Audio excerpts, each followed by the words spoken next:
episode of The Black View. I want to thank my guest, Muna, for joining me. I feel like we're going to have a really interesting conversation today. And, Black women are the blueprint.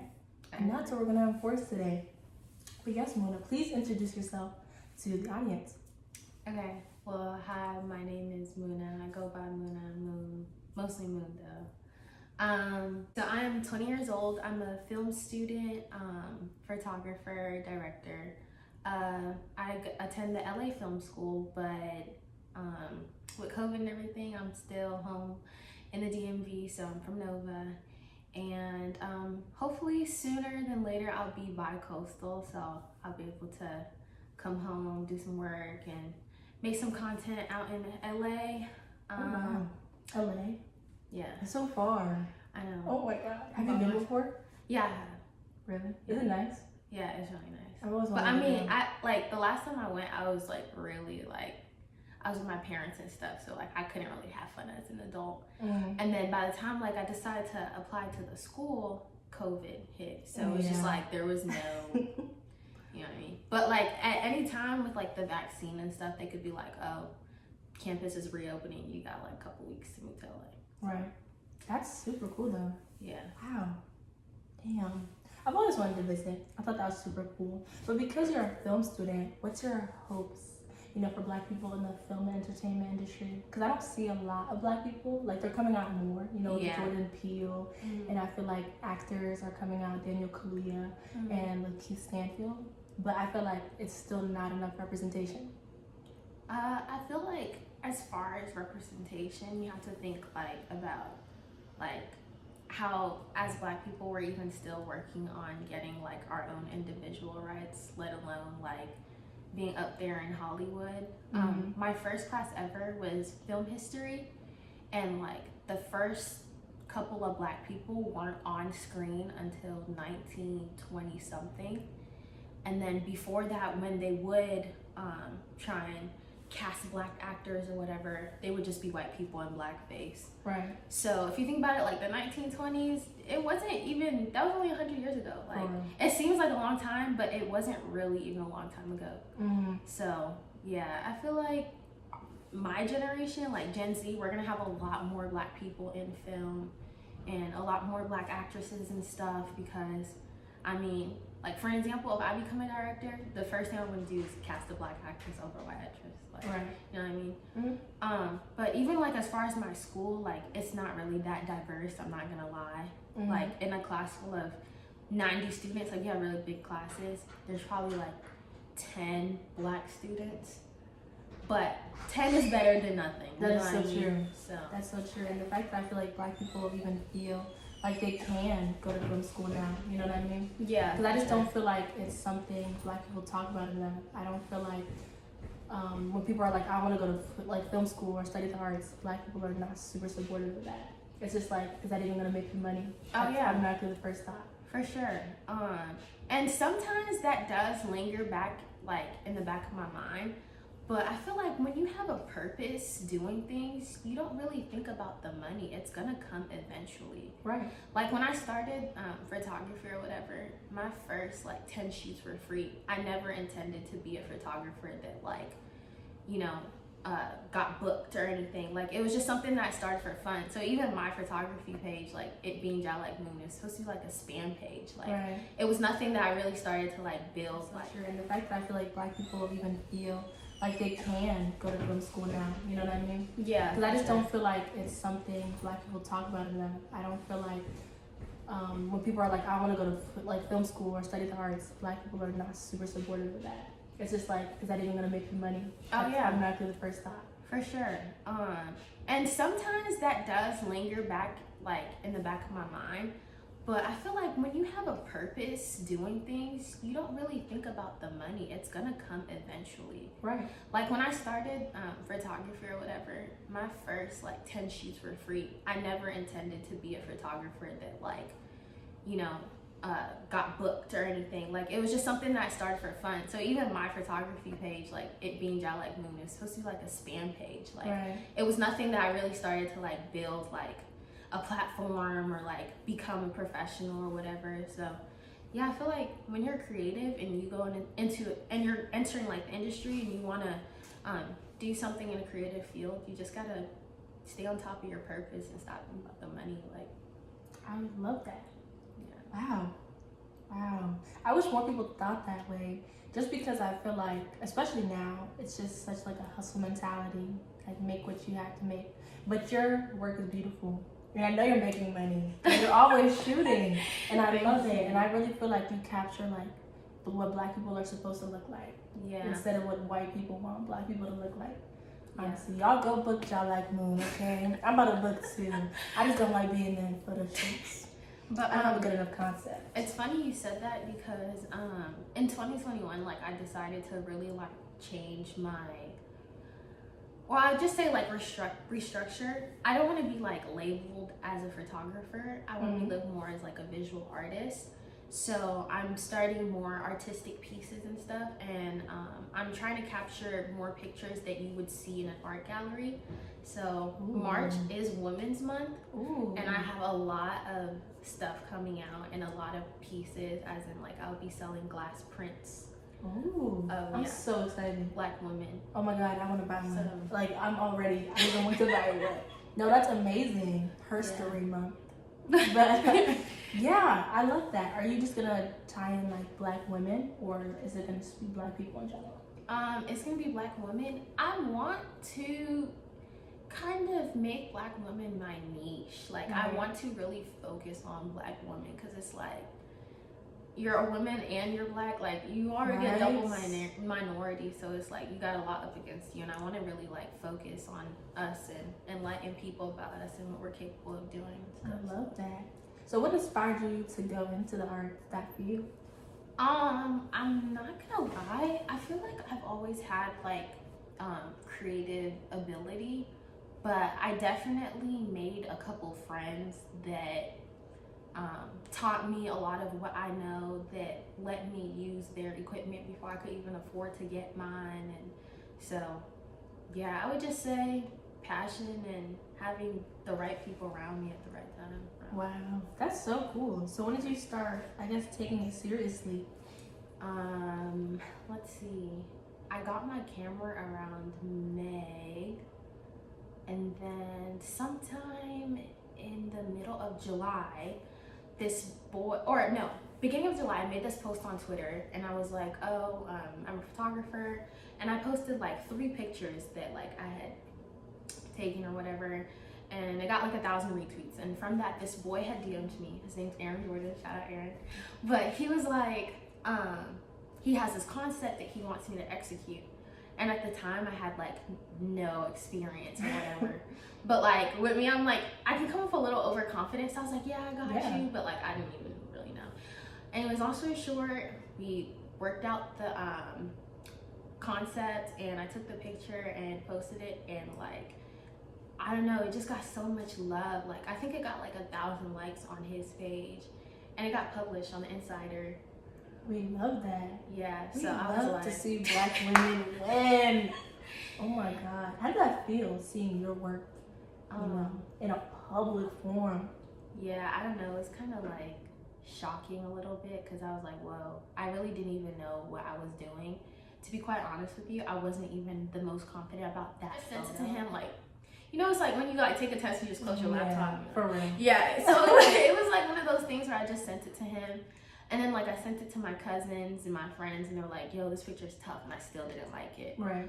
And like till this day, it's not my favorite picture. But everyone's like, oh my God, I love this picture, blah, blah, blah. So yeah, I mean, it was cool, but it's only the beginning of a whole bunch of stuff. Oh my God, we love that. Dreams, goals, aspirations. Yeah. But do you feel like white America, how do you feel like they depict Black people, and what do you feel like, how do you feel like you want to change that narrative? I would say, I mean, that's my whole thing with like the film industry and why I keep emphasizing as a Black woman, I want to focus on Black women, because there's only so much that I can do for me and people that look like me. Right. But personally, like I've dealt with a lot of white people. Like I went to, my high school was 6% Black. What high school did you go to? Fairfax. Yeah. So my high school was 6% black. So, like even being around white people all the time, like I never wanted to be like them. Yeah. I never tried to fit in or nothing like that. Like in high school, I literally had no friends because I was like the only black girl in a class of 30. Only black girl like on the bus for 10 years straight. Oh wow. Yeah.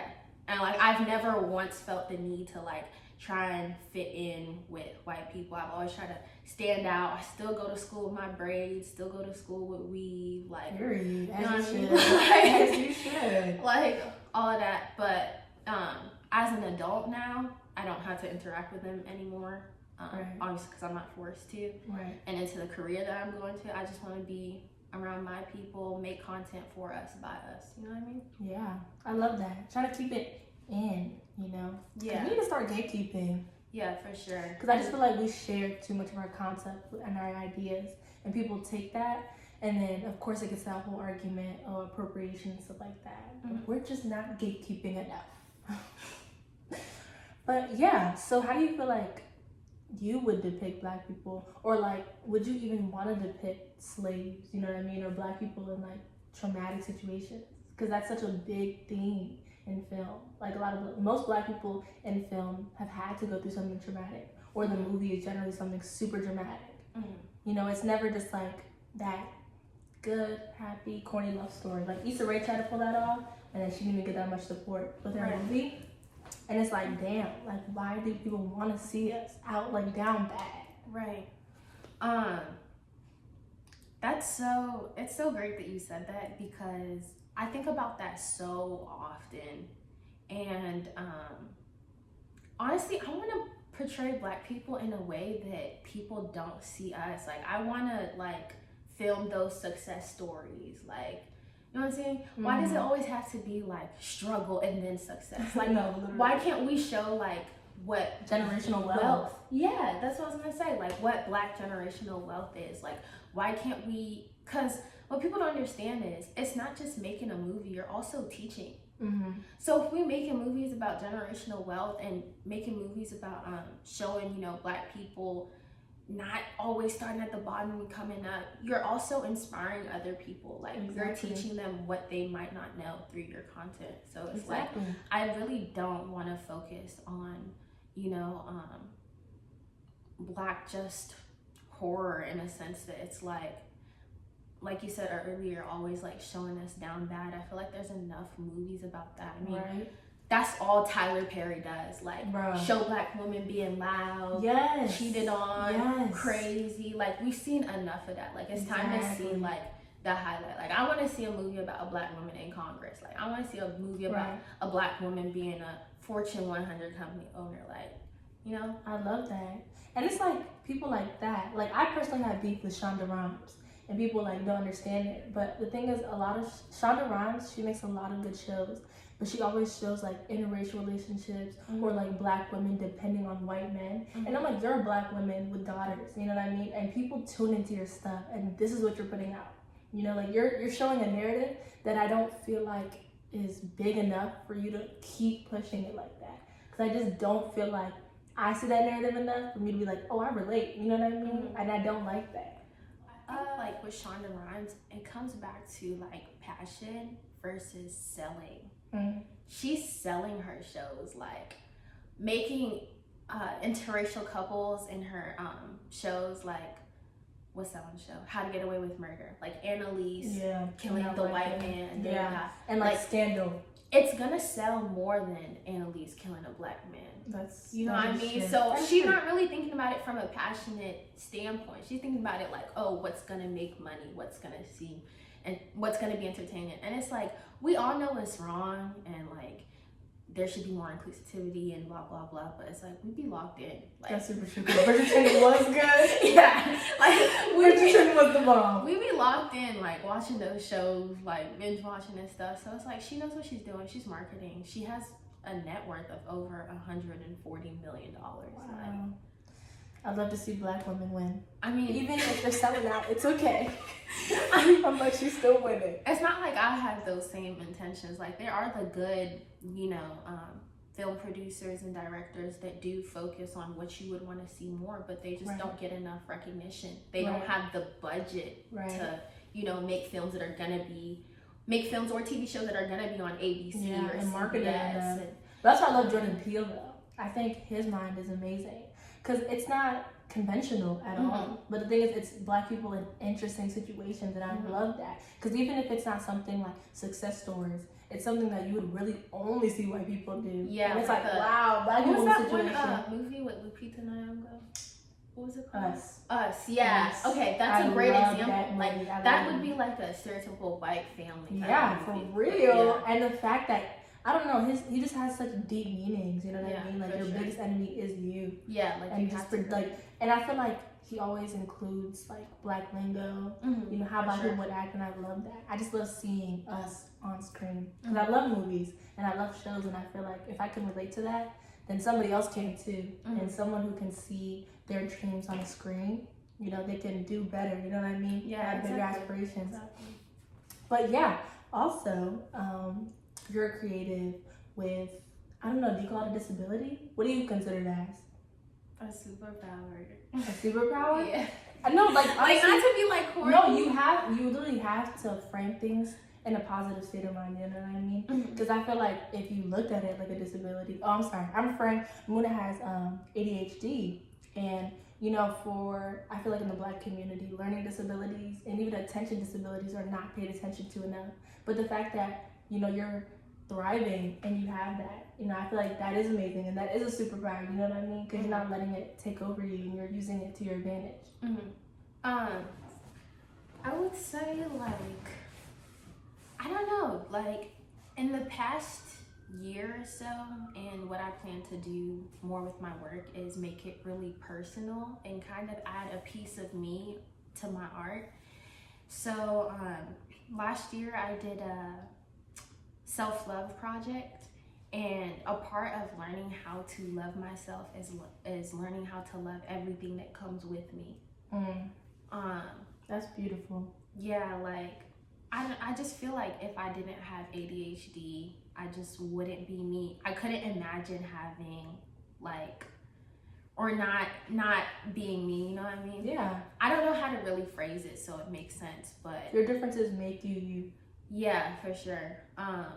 Like the other day, this is funny, but I went to the post office. I had an appointment at 10 a.m. to get my passport changed or renewed. And so I went and got it renewed, and then I paid or whatever. And once you're getting it renewed, you have to give your old passport to them, right? For them to give you like your new passport and like copy all the information. And they're gonna send it in like 3 months or whatever.